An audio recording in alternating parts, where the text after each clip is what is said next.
According to the Jewish law, all Gaza residents must be killed. Palestinian ambassador to Nigeria Abdullahi Shawesh has denounced the incitement of Jewish rubbish against innocent Palestinians and the influx of arms from the United States despite growing concern over the conduct of wars. Shawesh made this remark during a press briefing in Abuja, emphasizing the global opposition of the invasion of Rafah. This is not the first time that Jewish rabbi have come out to publicly incite against innocent Palestinian people. It is not noteworthy that Israel imprisoned any Palestinians simply became because they sympathize with the victims of the war in social media under the pretext of incitement. The Israeli Jewish society is degrading into more radical and extremism. While the entire world stands against the invasion of Rafah, 75% of the Israeli Jewish are supporting this war crime. A new poll found that around three-quarters of the Jewish Israelis support an expansion of IDF operation in Gaza, southernmost city of Rafah, where more than half of the Strip, 2.3 million people, are sheltering in the area amid of ongoing war.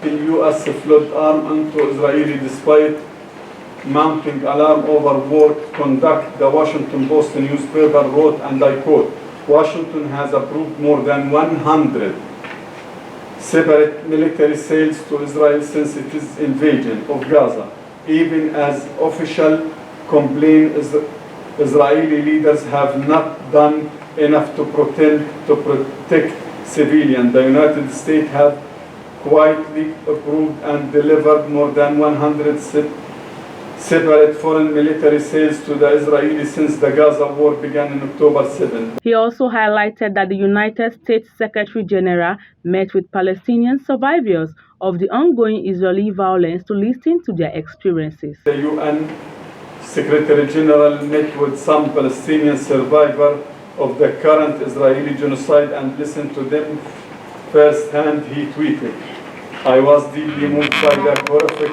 testimonies I heard of families, members of victims of the war in Gaza. Today, some lost over 100 relatives. This horror must stop now."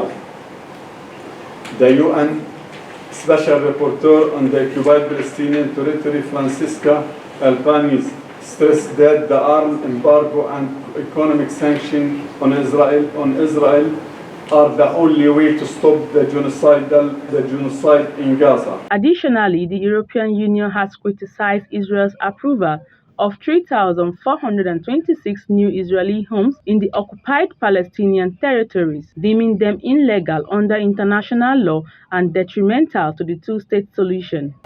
On March 6, Israel greenlighted the advanced plan for 3,426 new Israeli homes to build on the occupied Palestinian territory. The EU condemned this Israeli move and urged Israel to reverse its decision, reiterating its position that settlements are illegal under the international law and constitute an obstacle to peace as they threaten the two-state solution. However, many view the EU's response as insufficient, advocating for stronger diplomatic measures to curb settlement expansion and dismantle existing settlements, ultimately paving the way for the establishment of Palestine.